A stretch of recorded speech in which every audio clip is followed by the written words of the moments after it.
On the Same Page Collective welcomes all of you here today to listen to Saba. Today we have someone really special, acclaimed artist, filmmaker, and a fine human being, first and foremost. My interactions with her last 1.5 years sporadically, but then there is so much warmth she exudes when I speak to her. Saba Hasan. Thank you, Sharmila. Thank you, PV. Thank you, Ravi, for introducing me to this wonderful collective of book artists, because it's always very exciting to share one's work in a field where there are not too many people who've been working with books, well, at least not consistently. Thank you for having me here. I have, in the last 30 years, as Sharmila said, worked in several media for a very long time, so painting for a very long time, then sculptures, the book installations, and then later videos and short films. Today I will try and present essentially the book work, but also sort of bring you a glimpse of a few other things so that you know how it perhaps began to fructify in my head and then in the studio.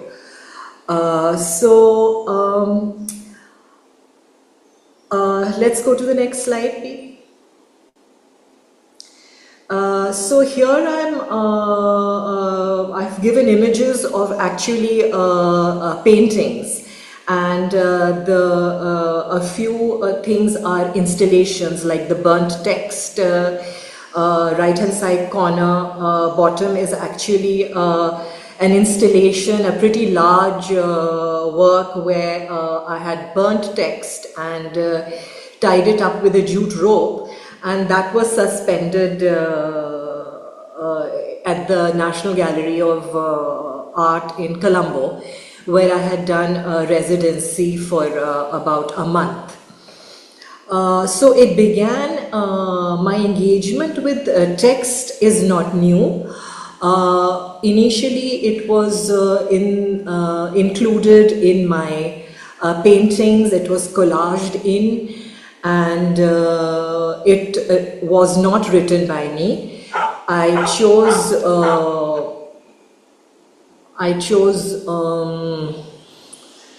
text which was published, like poetry, and also text written by my family, primarily my mother, because I wanted to use Urdu.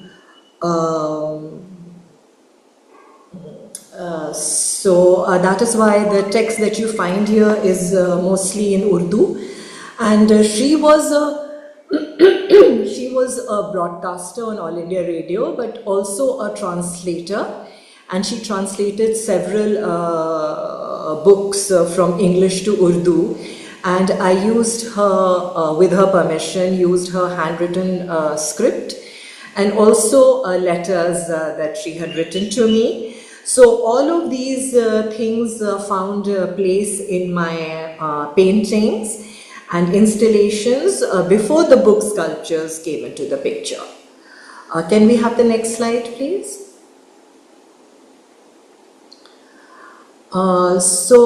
Here the choice of Urdu, I thought, is significant for me, because though it is my mother tongue, and I have grown up in with a family and parents who were very well versed, above average, literary and academic people. Somehow, because of my travels and my having studied in Russia and then the US, and even in India, I think Urdu, by the time I came here, wasn't a part of schooling in Delhi. So it's something that I have not really learned to compose in. I understand it perfectly. I can speak it very well.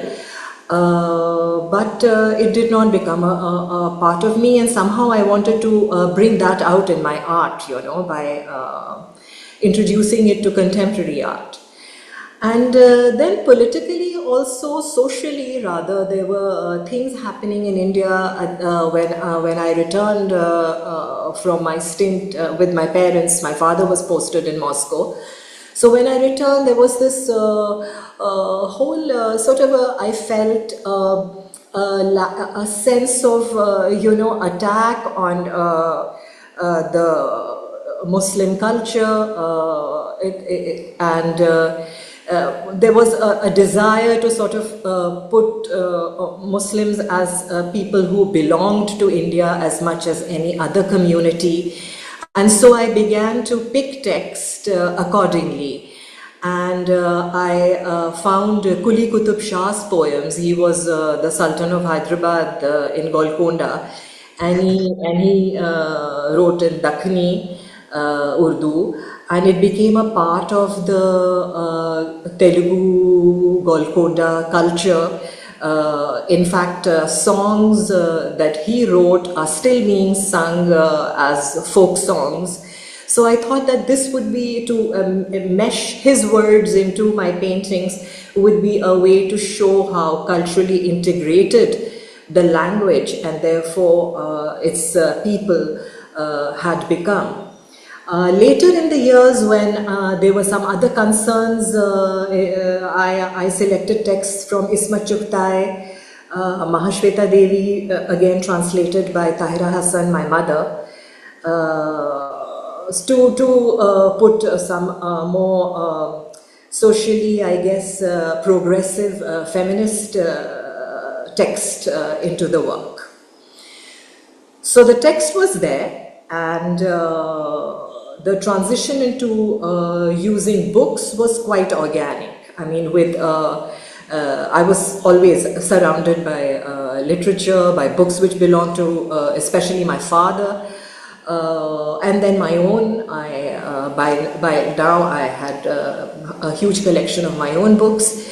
So books were everywhere. In fact, just to pick up a book and make it a part of your artwork was a natural act. So I'll just show you how that progressed. Can we have the next slide, please? So then I picked up initially selectively Urdu books, and as you can see on the right, then I worked on it. Burning became somehow part of my technique. We just had this talk with Mira Meneses commenting on how burning in my case wasn't really a sort of a destructive act, but it was more to sort of question the validity of the text, or the way I see it, it's also signifying again some sort of a painful kind of an experience for people who come from the culture where Urdu poetry were a part of their lives. So this smashed box over here contains a burnt book inside. And that book is called Ziddi, which means the stubborn one. And it's written by Ismat Chughtai, a feminist Urdu writer, one of the first flames. So I've given it this treatment, as you would like a person perhaps. So the book embodies certain characteristics coming from the content. It's a stubborn book. It's probably gone through fire, also breaking of glass and things like that, but yet it seems to have survived. So this was from the time when I was still engaging with the book itself. That same thing with this box over here. I was still engaging with the text. You could see what the text was. It was part of my title, my dealing with it, but it changed slowly. Can we have the next slide, please?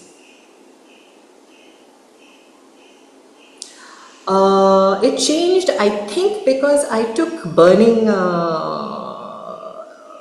from where it was to a transformative act. So I actually began to burn books, like full, complete books and not just selected text. And really did not want to reveal anymore what it is that I have burnt, because it did not matter. Burning became like a signifier of change. So as you saw a bit of this video, where I had documented the sixth book that I burnt. I thought it will be the last book, so I documented it. And it wasn't the last book, but at that time I thought it was. And I've made a video out of it, which is often displayed with the installations. So here you can see that the book loses its form, and yet it is not. It doesn't disappear completely. It changes into ash, which then floats away. So there is this element of transformation.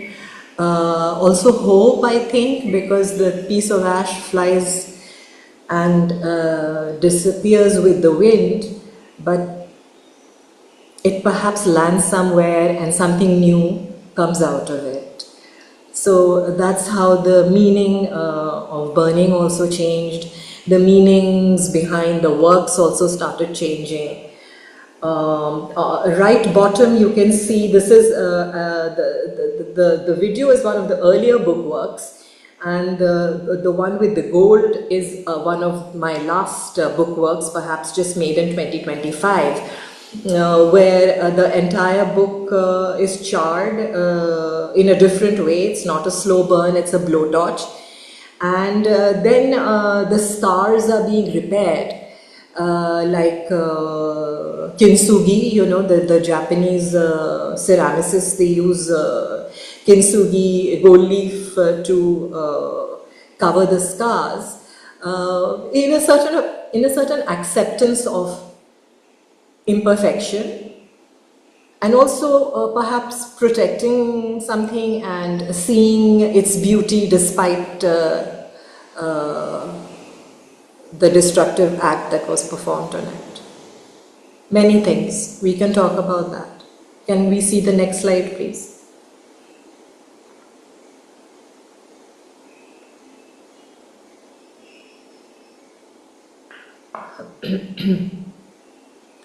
Yeah, so it's like just 4-5 slides, but actually about 15 years and 20 years of this kind of work. 20, I would say, of exploring text, of exploring books, of crafting things out of books. Books became to me an artistic material, along with paint, along with clay, along with film, along with all the other things that I was using as an artist, as my medium. Books became like a material. The content is already there. They're coded with that content. But I'm not really now directly engaging with the words inside. I'm trying to imbue it with meanings it's like rewriting a book. You write it with your own words, with your own symbols, like words in the sense that I'm using now. Gold, I'm using nails, I'm using leaves, I'm using sand, clay, fabric. You will see in later images shells. Now that I moved to Goa, shells have also come into the thing. So it's like an alphabet, you know, and I felt that that developed very rapidly with the books, because there was already a lot of it going on in my paintings, in my drawings, in my travel, where I was photographing and filming things. So all the other media that I work in, I feel contributed, and things happened very quickly. In fact, I remember I went for a sculpture. I wanted to include that video, but somehow it wasn't running properly. But I went for a sculpture workshop residency in Salzburg, and I really could not, in Austria, somehow it was inside a castle, but I couldn't find enough sculptural materials, you know.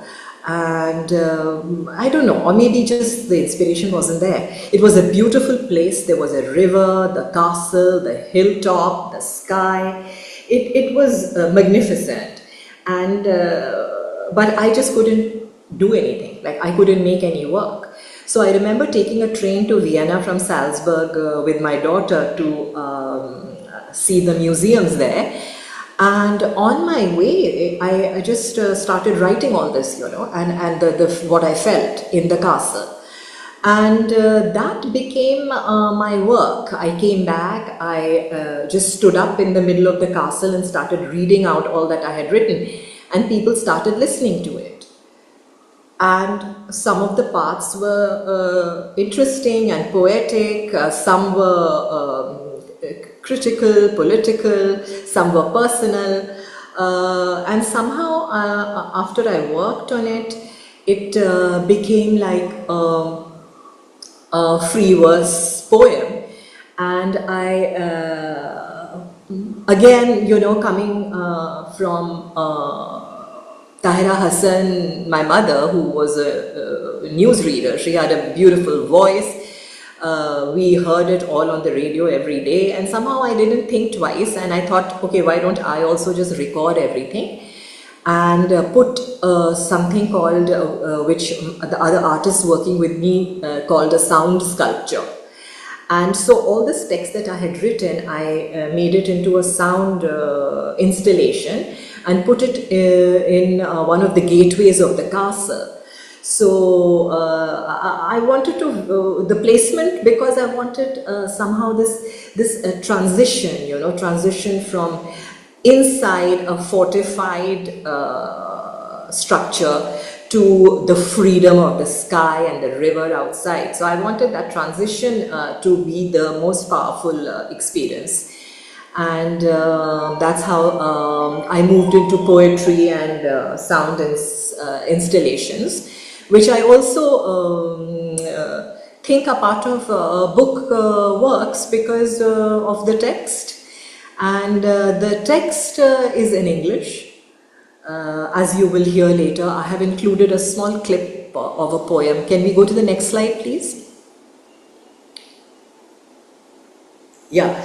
So this is the burnt book 6 video, along with some book sculptures on the right. You will see them close up, I think, maybe in the next few slides. And also I felt my very early work, this book installation on Rahels, it was an early work, but somehow quite successful, I thought. So I put this slide here, and I thought I'll tell you like a little bit about the 9-book installation, because it was in my first solo exhibition. And it also sort of marks that point where a slightly less constrained, but a perhaps more philosophical kind of way of thinking comes into my work. And I was reading about religion, I was reading about Sufism, And this book on a Rahel, just together, came to me as a sort of a answer to this concern that I had about whether there is absolute truth, what is truth, whose truth is truth, yours or mine, can several equally enticing or equally reassuring truths exist together. So multiplicity of truths. It's all of that which came into this work, and here it is at the at my last solo in the museum at Kiran Nadar. Next slide, please.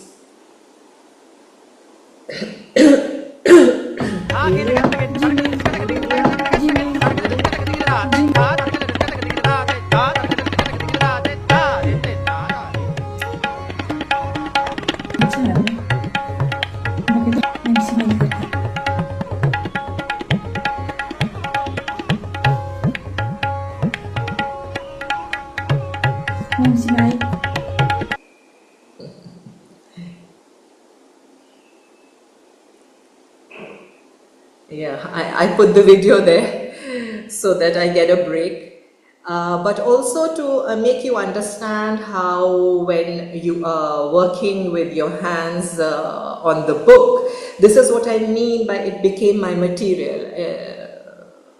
The materiality of it became very important, and not so much the content anymore, although I am never far away from the words inside, and so is my viewer. It's just that now the way I shape them and treat them, it's more like to you know, sort of embody fresh ideas, new meanings, and that is why the different materials which are part of my alphabet become very, very important. And here I think after 20 years a shift takes place in that as well, and now they are much more organic, they are more to do with nature. You know, I'm using dry flowers, I'm using shells, and transforming the book by putting what I think is important, what I think is precious in life, and in terms of knowledge, where I think we should pause and you know, re-look at the way things have been defined for us, coded for us. Next slide, please.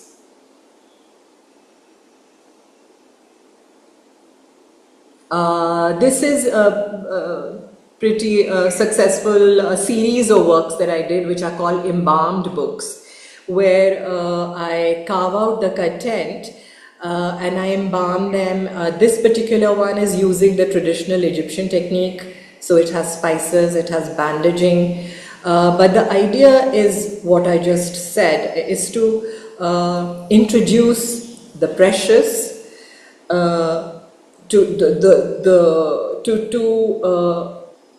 make you see knowledge contained in the original book as not something that you should be bound by, but perhaps push that boundary and look for what is valuable in the world.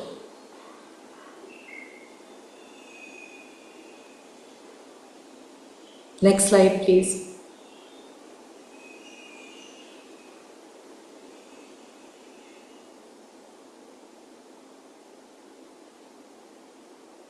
Yeah. This is one of the early works when I had shifted out of text and was trying to make my own books. But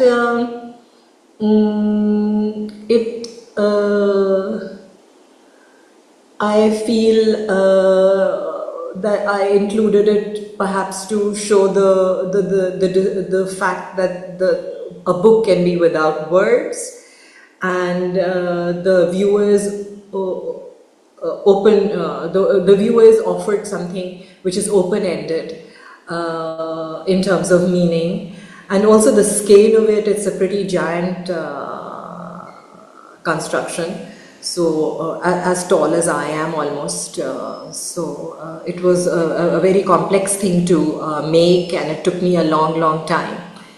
And perhaps that's why it ended at that one big book. Next slide, please. There's also been inspiration from the illuminated books, which one finds a very beautiful calligraphy in the Islamic cultures and traditions, and the colors used, the miniature forms, which somehow one hears sometimes that Islam is not permissive, and there is music is not allowed and drawing is not allowed, but alongside there are all these illustrations, there are paintings, we all know about them. They're Badshah and Shah Jahan and everyone who had documented, which even historians are looking at now, not just from the art point of view. So that was a huge inspiration, and photography had brought some color back into my work. So this is a huge series of works where I have drawn and painted on clay, which is covering some books. There is usage of decorative copper and some gold and silver foils also in this entire series. It's really beautiful, and there are many. It's like a library that is being built along with the alphabet. Next slide, please.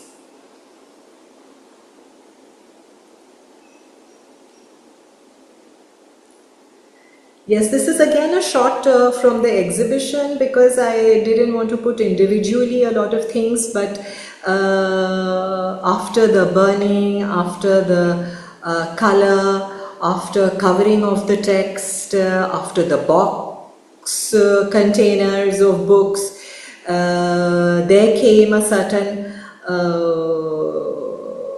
perhaps embalmed books gave me that direction, where I started cutting shapes and covering them with sand and clay. Yes, embalmed books, and also I forgot to mention book fossils. Those were again, it was a set of works which is quite early, and that began as a kind of a, again, you know, I shaped books into fossilized creatures. So it's like something precious has somehow survived the ravages of time, and from those book fossils which were covered with sand and clay came these carved books, which also have other elements like grass and shells. You can't really see them, but you know, I've carved shells and flowers, and so it's in nature, in a sort of a, you know, which has been immortalized or given its importance with each sculpture. And yes, so the natural world is now the place where I am with almost everything, the books, the films also, even if I'm saying something in the audio, or if the idea can merge into other areas of, you know, culture, philosophy, politics. The element that I always choose to use now is usually a natural element. So it's like I use it to depict the human condition in almost every medium that I work in now. So you can see these stones are from Kashmir, the river Lidar, and roots given to me by my nephew. He brought them from the hills. The leaves, interestingly enough, are from the Great Wall of China. I mean, I can tell you all this in a talk. It's not something that is part of the title, or this information goes out anywhere, but it's interesting because books are now, and my material, my entire body of work, the whole, what we call alphabet here, is usually gathered, collected over years of travel, years of meeting people who sometimes share things with me, like this nephew who gave me the roots that he had collected in the hills, but also an artist friend of mine, Julius, who came from Bombay with like about 30 sacks of sand, and he used them in some installation, and then he didn't want to fly back with all of that, or truck them back. So I took them, and I still have several sacks left, although I don't need them anymore because I live by the ocean and sand is everywhere. But that was the first time I got to use sand in my work, given to me by friends. So it's the work over the years for 60-year-old is full of stories, is full of relationships. The material, the alphabet just doesn't. We don't need to construct it. It's just something that weaves its way into our lives, and then it finds its way into the studio. And then sometimes we just look at it, and it seems to fit at that time, and then one can use it in the sculpture to signify whatever it is that we are looking for at that time. That's the life of an artist. It's great fun. Next slide, please.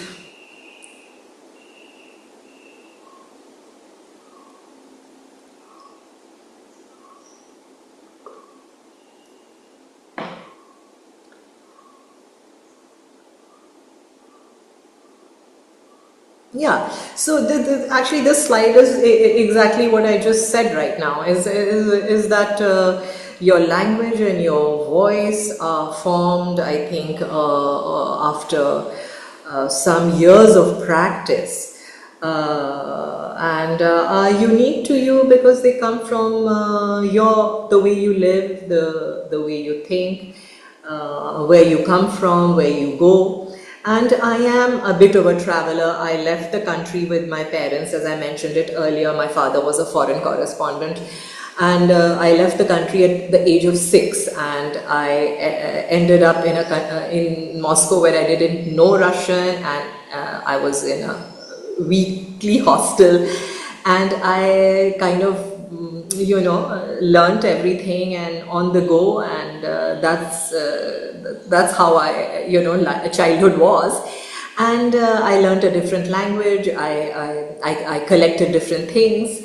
I prized certain things which were found in that culture more, and like that. So we travel here and there, first as children, then as students, then as we work, or residencies, or just travel as we live, with friends and family. I tend to gather things and preserve them. I'm some sort of an archivist, I think, and this has now become my language, and you can see it across media, not just book sculptures. though they form a significant part of my latest body of work. Next slide, please. Yes, I just wanted to mention this because along with nature, along with many other aspects, social, political, philosophical, there is a strange concern with impermanence, with our mortality, with the death, in a lot of these works. And there is a whole series which I have titled of Goats and Graves, where the book is cut and shaped into a reminder of this, of our mortality. And so sometimes, the book becomes grass on a grave mound.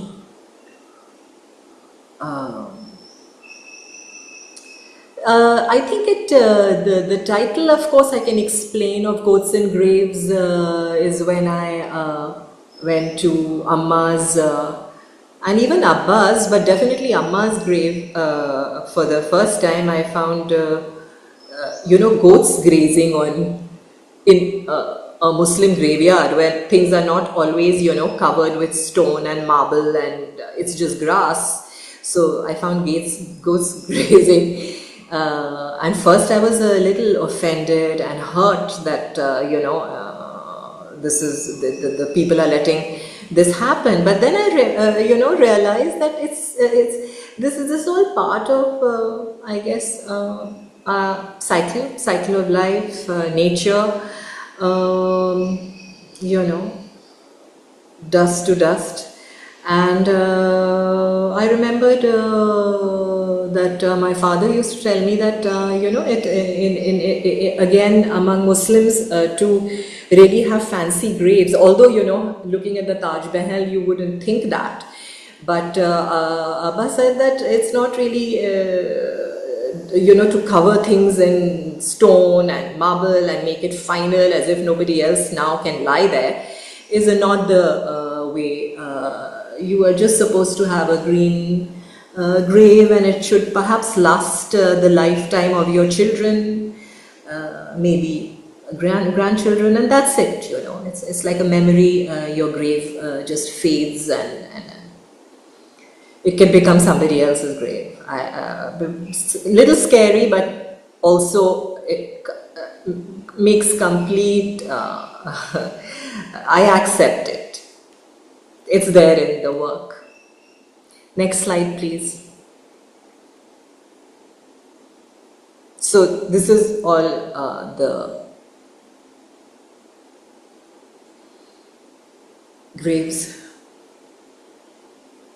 memory, passage of time, I think. Oh, can we play this video, please, PV?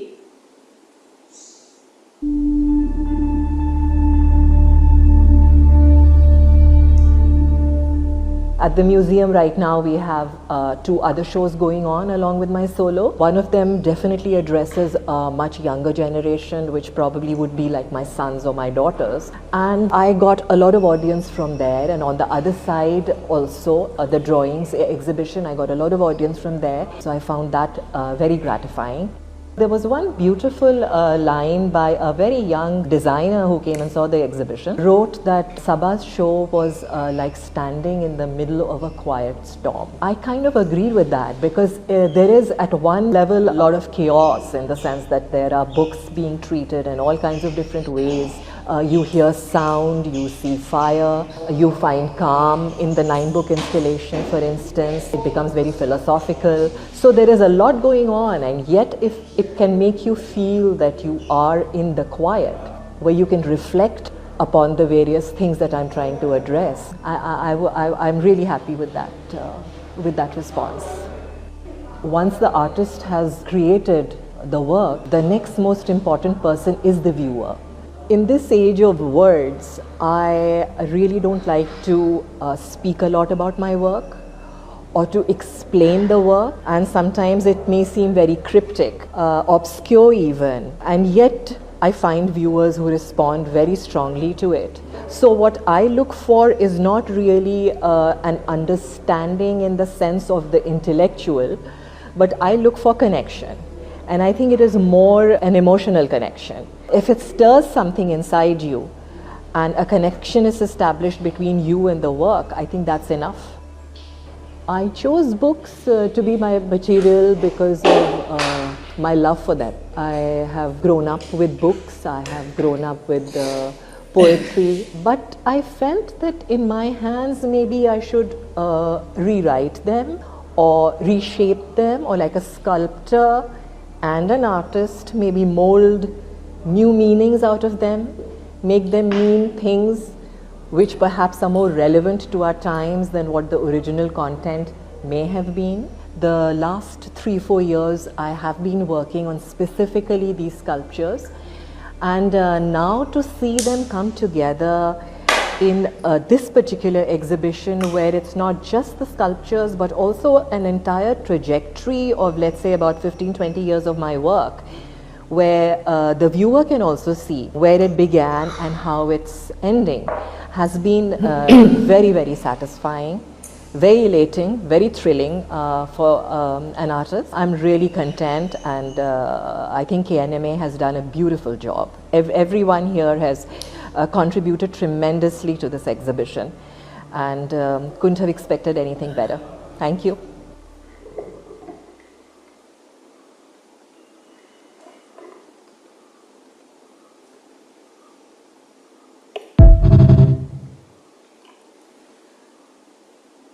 So that was a sort of a recap, and also the last solo show that I had, the video.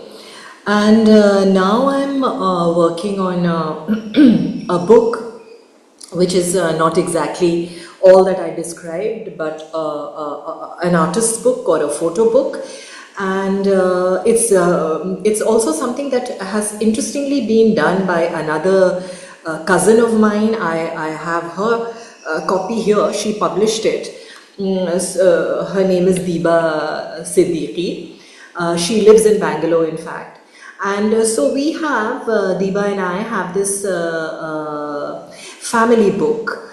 It's called Bahishte Aziz. Bahishte is book and Aziz is जो लोग अजीज हैं, मतलब हमारा clan जो है. So we have as part of our family legacy 2 books which are handwritten, and they describe how our ancestors came from Arabia to India, and from Calcutta they settled in Varanasi, and they came with a band of Sufis. They were 2 Sufis, 2 brothers, Bandagi Shah Jamal and Bandagi Shah Kamal, and they met Akbar and they predicted victory for him, and obviously he was so happy that he wanted them to stay in India and be a part of his court and his advisors. But they were peers and they settled down in Bhitri. Their graves are still there. Another cousin of mine went and photographed them, and she gave me the photographs of the graves as well as our ancestral house. So we have all these links, you know, how the band of Sufis come from Arabia, then how they settle down in Banaras, and there is a whole lot of text with some fantastic diagrams, and Diba has already highlighted some of the things in her book, which is also about her immediate family, like her father, her mother and her brother and sister. But what I have done now with this Bahishte Aziz is that I have added drawings that I made later, and then some portraits which were taken of family members in earlier times, which I found in my mother's cupboard, and also some portraits that I took recently And I have merged all of these and made, along with the drawings and coloring and then the old diagrams and the old text, a new book. And it's called, I have called the artist's book as Nobody Ceases to Exist When They Die. And it's going to be displayed in Trivandrum end of this month at an exhibition called Unshelving of Memories. So I guess that's what it is. It is an unshelving of memories. But I feel it's also, as an anthropologist, I think to me it is more valuable also because it kind of documents people's lives, and you through the photographs and the text, you come to know how this family lived, what they liked, what they looked like, their beliefs, and you'll be surprised by how along with a lot of religion and conservatism, you also find a lot of very progressive, very radical thinkers. And as generations progress, as people leave Banaras, you find elements of feminism. And I've known these aunts of mine, two of them are alive now, but my mother and her elder sister, they were one of the first women in UP to get their masters, and they were both engaged in the communist as well as the freedom movement. My uncles from both sides, my father's and my mother's, have been extremely progressive. One was a judge and thinking, philosophical people, then an academic, scientists. My uncle Diba's father, Ubaid Siddiqui, he set up NCBS in Bangalore. He was in Tata TIFR in Bombay before that. I mean, he is known as the father of neurogenetics in India. So this is the family, you know. You find ideas of reason, you find science, you find music, you find people, you know, just rowing a boat somewhere, girls swimming in their saris. So it's a reflection, a cultural, a very powerful cultural document, I felt. And that is why that's what I'm working on right now. Let's see some slides from that. Bahishte Aziz, please, PV.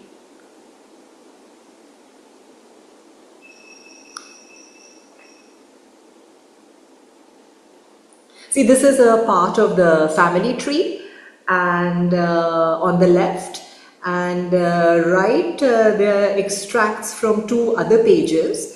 But you can see how fragile the pages are. We cannot anymore, we are not even, you know, we don't want to, they get ruined, and I think seniors in the family have decided to give it to some archive or something. But we have scanned pages. And the right hand side corner is of course, I mean, two people I'm most influenced in my life are my father and my mother. And so that is my mother's young portrait, probably taken by Ubaid, her brother. Yeah, the next slide please. And then these are all cousins on the right hand side. My puppy is there, my chachi is there. My khala ammi, they were all women who were highly progressive and very strong women, working women. So I have kind of, you know, all my art is rooted in these amazing people's genes. On the left is me, a younger version, better version, with the Bahishte Aziz first page on my face, and That's again my mother and one of her sisters, Saira Habib. They are reading a newspaper. So those days, how they were these young women who were politically conscious and active, and yes, there must have been Parda, but there is also this aspect to Muslim families in India, and I thought this is the moment to bring that very rich historic sort of legacy of mine through my work. These are some drawings that I made, which are also included in Bahishte-Aziz as a woman's hand.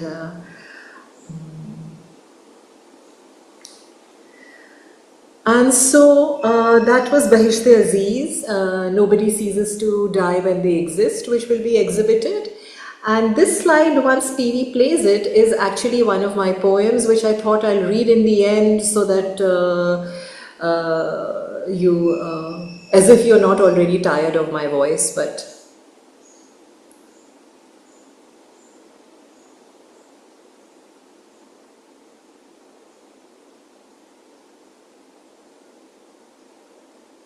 a beautiful brown musician on the banks of a river, plucking strings of our defeated memories. The notes come deep and smoky. In the deafness of the world, you hear the broken silence of a heart. I know the ancient stone of a city wall. I belong there. I have a moon, I have a river, I have a mango tree. But where is the road? And the road to the road? Out of jasmine comes the light, and the day is our witness. Clutching hills born of time, I forgot to die. Instead, I became harmony. My song touches your lips like a kiss. It sits by your side and whispers in your ear. My song stays awake with you till dawn. It takes you across the woven air and the morning dew. My song burns at both ends to give you a dazzling light. When all the words die out and my voice is silenced, my broken song speaks to your heart. music has also always been a part of my life, which I didn't quite mention till I saw this quote and remembered. Like my all kinds of music, like rock and jazz and classical. I've always listened to it, lyrics as well as the music, and now I still listen to it. My son's a musician, so we go and attend many concerts together. Now piano recitals because he plays the piano. So yes, just wanted to end on this slide that's what I feel. I agree with Schumann when he says that that's the duty of the artist. No matter what our work is, what our medium is, books, cinema, music, I think it's essentially to light up life. I mean, however much you may be aware of all the pain and the darkness, your duty is to light the way and not forget that there are these survivors, there are things which remain, they are precious, and we should work towards giving force and power to that. Thank you. Thank you so much, Saba. This has been like I'm speechless with the kind of things that you have laid out in front of me.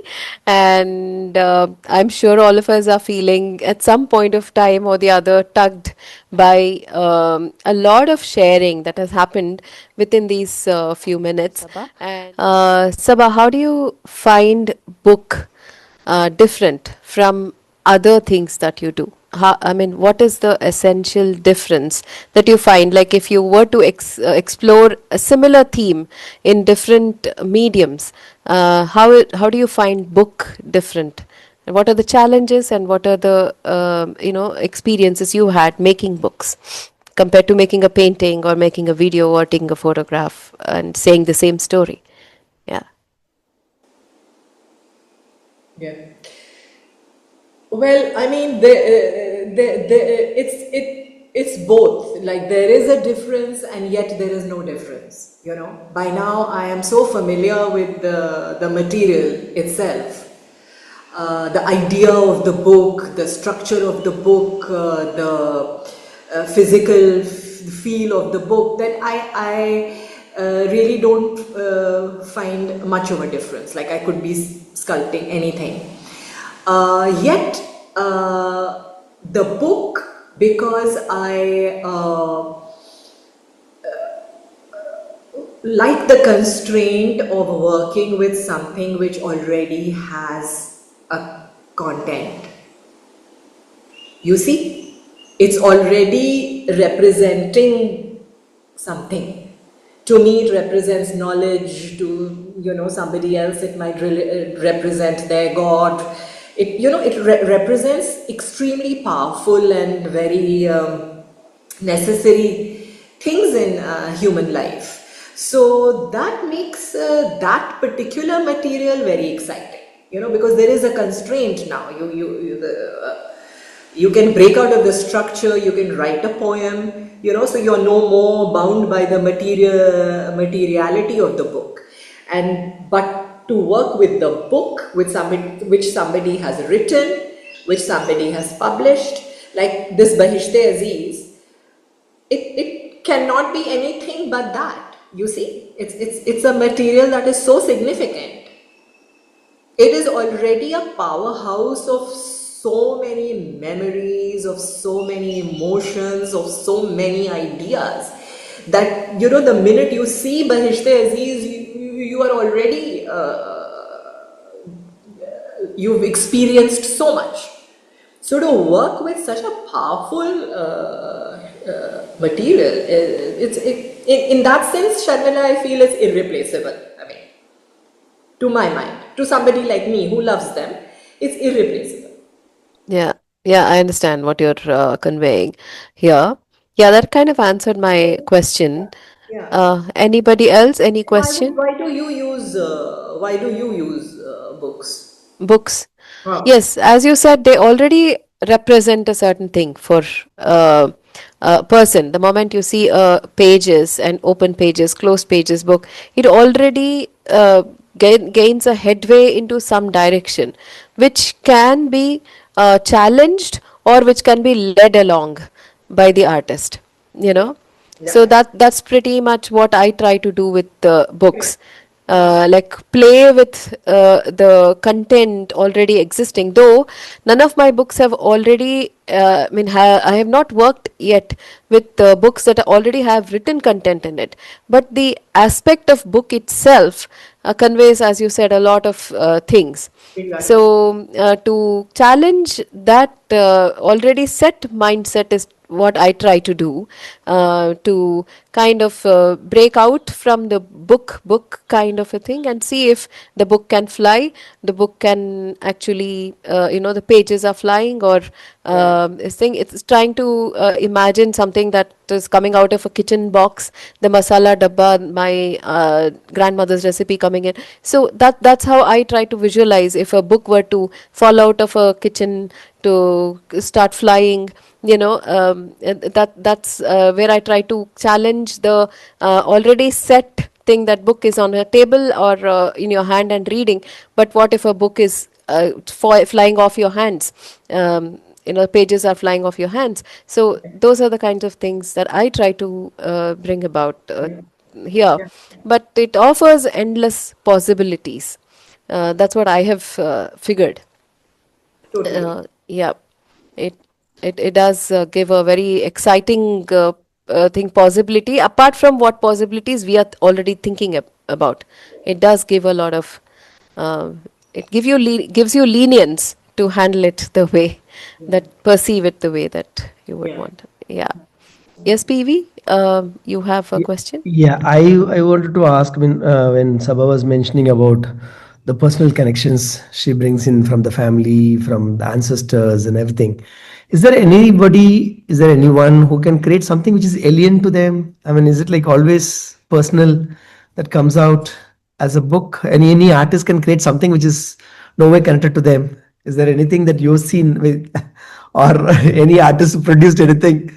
Because I'm thinking when you mentioned about you as a child, you were in Moscow. Moscow beautifully has some these open books, 4 books of these buildings, huge buildings made like a book. Hmm. Yeah, so I'm sure everywhere some inspiration or the other would have happened. But is there any artist can create anything which is alien to them? I mean, is it like will that look like a good book art? I think the first time we try out something, we can call that alien to us, you know. The first time you try out an idea, the first time you try out a material, I mean, idea gets a bit too uh, intellectual, but the first time you intellectual and also moves very quickly, so it's easy to understand that I'm disconnected from this idea, but I'm using it. I mean, I think that has happened, and a lot of usually people face criticism with it if you're disconnected with something and then you bring it into your work. This has been a point of criticism. I was just watching yesterday a performance by a Dalit artist, and in a sense, in his performance, this is one of the things he said, that it was like reading free verse, and he was like, "Who are if you are not a Dalit, who are you to curate my work? Who are you to understand my work? Who are you to, it's like you have to think again. Yeah, man. I mean, maybe these things are not something I can understand as deeply. So yes, artists do work which is not really connected, but I don't know if it's going to be deep enough and perhaps unique enough. I think that's what I try to say in finding your voice. It's like you have to, your work has to be true to who you are. Yeah, yeah, agree. Yeah, You know, well, with yeah. all its weaknesses, with all the stumbling, it's still, you are still in a sense, I mean, actually, PV, you've raised like a larger question. I mean, this is what a lot of people say art is, what is art about? People a lot of the time say it's, you end up exploring yourself, your world, of course, your outside world, but also your inner world, and it has to be a familiar experience, otherwise it will not be true. Understood. Yeah, Thanks, Sabha. Yeah. I think we Some questions. can make out. I think we can make out when an art work is presented to you where the artist has not explored or felt true to that piece. So many times that's why I think it And is seen. yeah, even PV, even or Sharmila, even pop art is often, like Jeff Koons and people who've made it big and made a lot of money in pop art. Mm. They're often criticized for that. Whether they are disconnected or not is not the only point. Sometimes your viewer cannot establish a connection. So it's like you do something to get popular, but it may not necessarily have the authenticity. We have a question written by Sabari Das ji here, asking us. How do you decide on the material or nature of tactile surface for your certain experience or narrative that you're trying to translate? That's one question. How do you decide the material for the purpose? And how do we go, for example, go ahead with materiality when we don't have the financial bandwidth to do so, or even think of with respect to experimentation in that way? Will that limit, or how do we break off from that limitation? So there are two questions here. One is how to decide the material based on the narrative that you're trying to translate. And the other thing is the financial bandwidth and other constraints that you have in choosing a material. How do we overcome Yeah. that? I can Yeah. actually answer this from my personal experience. Is I began as an abstract painter and pretty successful. Like I sold all my works on Saffron Art in the first 5 years only. But I was using the traditional medium of color, canvas, oil paint, everything accepted by the market. The thing is, as the gentleman who just asked this question said, it was becoming too expensive. Like I wanted to use good paint, I wanted to use good material, and so that since the paintings were selling, you should have quality going out of the studio, but it was becoming too expensive. Yeah. And this is something I have mentioned in several of my interviews, that I had this Nehatram and Pannalal, two painters, and they were using cement and plaster on the walls, and I saw them mixing. Materials which were very common for them, but artists were not using at that time. I mean, I'm talking about my early years when oil on canvas was the thing. And because I could not afford oil, I like to paint impasto, which is very thick layers. I spoke to Pannalal and Nehatram and learned from them as to how to fix a wall, cracks and stuff on the wall. And during this learning, I figured out formulae as to how to make that stick on canvas. And instead of using oil paint, I started using plaster, because POP comes for 10 rupees a packet. At that time, 10 rupees, 5 rupees, now I think it's 20, 30 rupees. And compared to oil, it's like really cheap.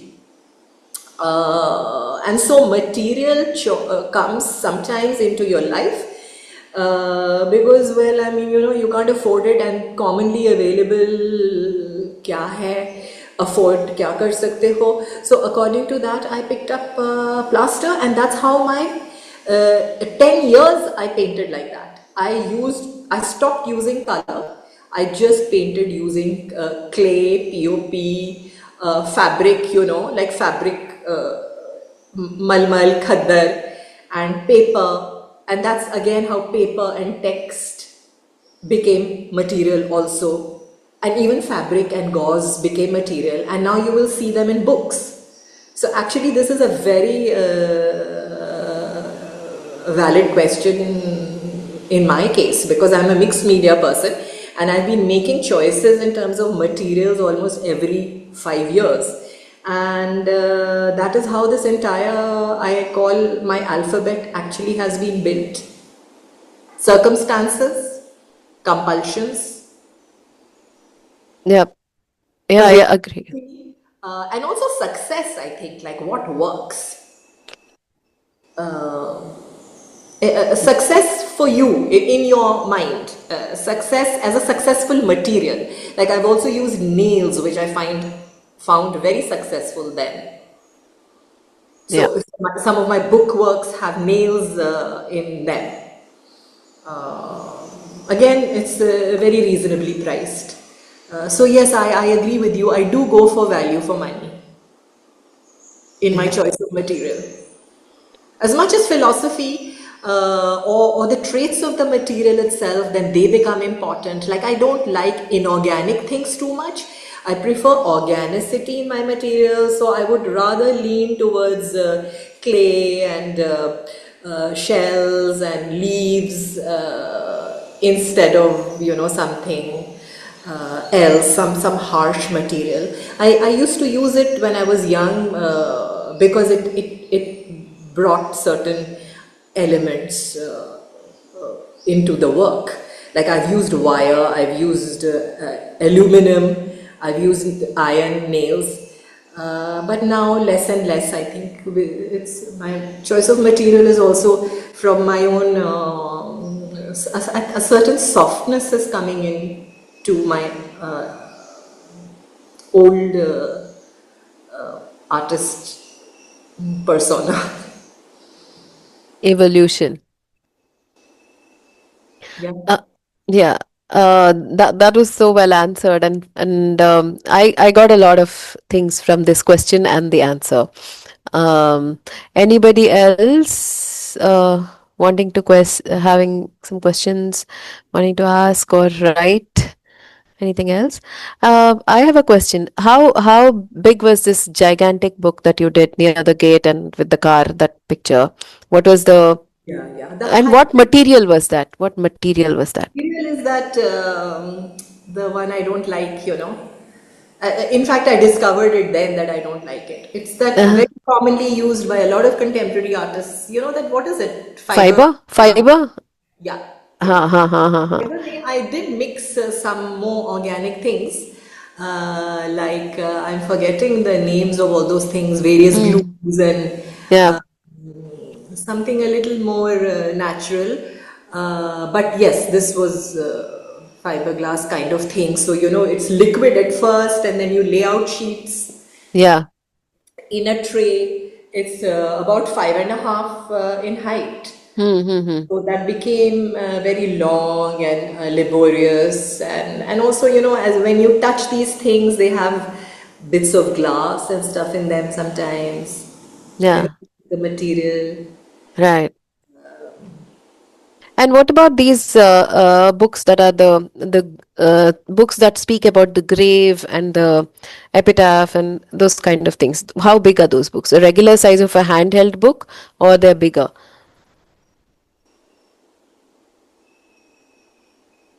No.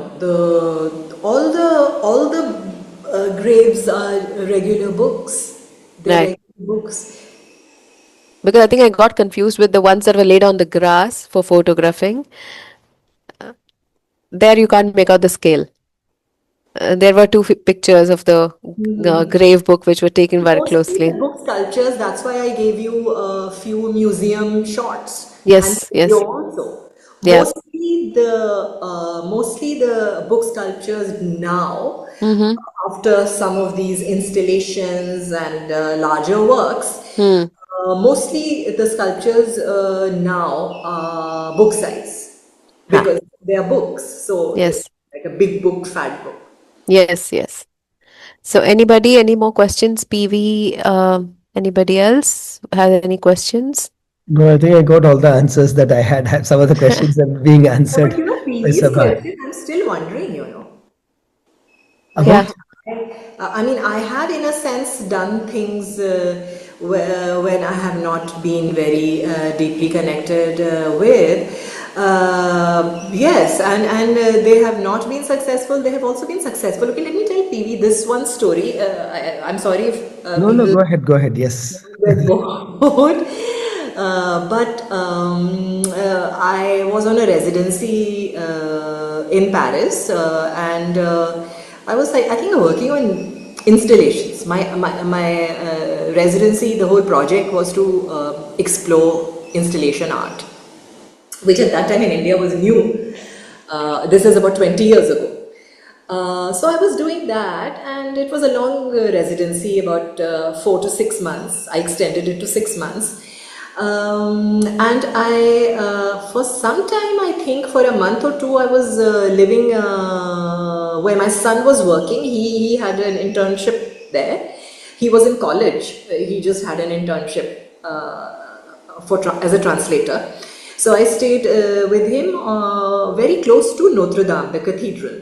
And every day we used to hear this bell. All the time there was this bell, this bell, this bell. And I think this was my first sound recording and my first video recording. Again came, the material came organically. This is for the other person who asked the question. And I set up a video camera and started recording Notre Dame with the bell ringing. And really, PV, there is no real connection. Today also I don't feel somehow, I don't know why I did it. But interestingly enough, like, and that's another thing I work in, like I repeat things, like I work like I come back to things, I come back to places, I come back to media. Like I may not have worked in film for a long time, I'll definitely come back to it now. Like that, I come back to things. And so I kept going and I have recordings over 15 years. Like I went to Paris again, personal trip maybe, work trip again, whatever. It just lucky enough to go 4 or 5 times after this residency. And each time I would just go for no reason at all, sit there and record the bell. And then they changed the bell and it became a very big thing for the French. To me, it didn't mean anything except that I got a completely different sound recorded, like I have 4 recordings with the old bells, and then at some point in time, the Parisian mayor changed the bells. So now I also have a recording of the new bell. I mean, it's like, I don't know, I don't feel connected. And yet I did it. It is a part of my work. These films exist. I think wonderful to get this perspective, how you repeat, and then kind Yeah, of yeah, the alienation becomes common and regular, and yeah, yeah, you bring yeah, out yeah, that, yeah, the yeah, yeah, alien yeah, thing becomes normal, and yeah, yeah, it, yeah, it, yeah, it yeah, just yeah. gets built into you, and Yeah, yeah. wonderful. I mean, like the last time, the last recording was like I just woke up in the morning. There was no plan, there was nothing. I just woke up in the morning, I went there, I kept the camera, and I kept sitting there and waiting for the bell to ring. Wonderful, wonderful. Thanks. Yeah.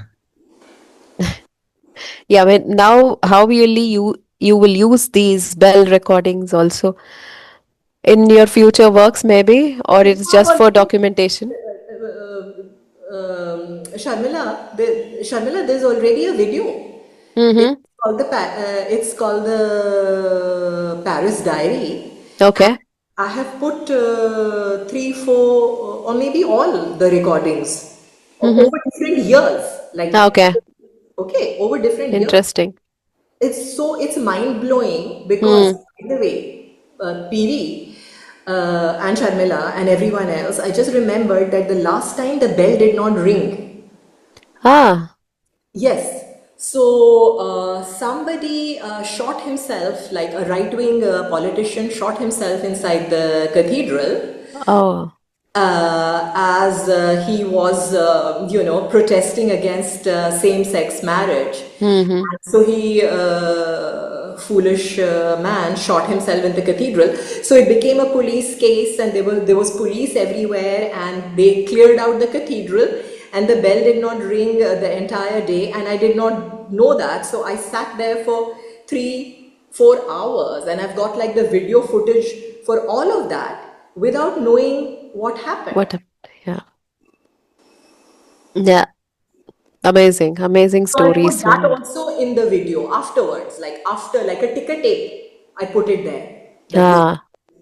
like today the bell did not ring because of this. Right.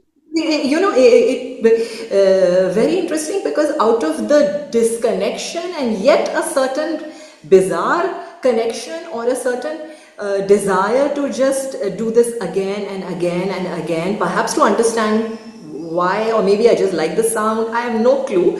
But out of this came out this very powerful video, and it's becomes a statement. It's like a social statement now. Yep. True.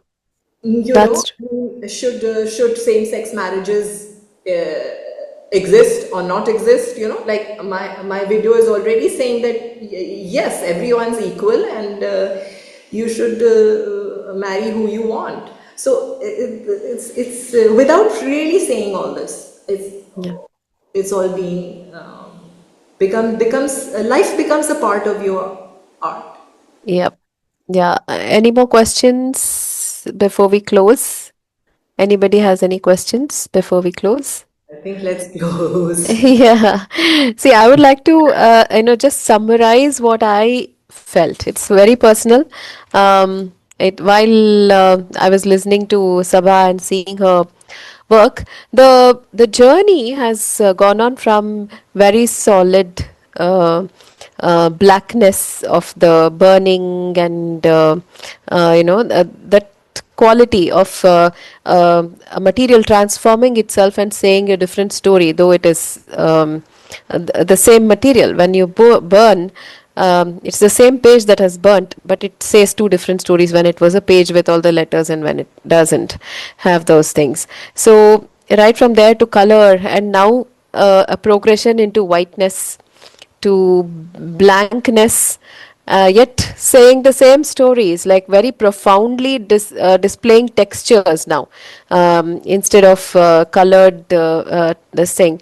And also, that dabbling in the area between mortality and immortality. Looks like there is a space in between that Sabha has discovered in this journey, where there is, like, she's also speaking about the mortality of things, and you're also speaking about how to make things immortal. Nobody dies when they just cease to exist. I mean, exist, but that death as what we see and what Sabha has seen in between that space, it's very interesting. I mean, it feels like you're walking in between that space when you're trying to devise your works. Initially, you started off saying about burning, about graves, and all these things is one thing, and then there is this thing about making things immortal, like fossilizing things. So the fossils, they are for posterity, they are preserved, they are in their own form and shape and color and things. So this space in between, that was a very interesting takeaway for me. The I don't know, I felt very intrigued by that. Everything in between, it feels like a beautiful space to walk through. And foraging itself became a construct for your book, which came probably much later. You might have foraged that material years ago, but then I found that you have started the construction of a book even without visualizing it when you started foraging material, whether it's from nature, whether it's from anywhere else, your travels, your so that particular book which would have these foraged material will speak not only about that particular thing, but for you it will mean a lot more stories that you have associated with when you pick that shell, where you picked that shell, which animal made that shell, and all of those memories, as well as biological this thing to nature.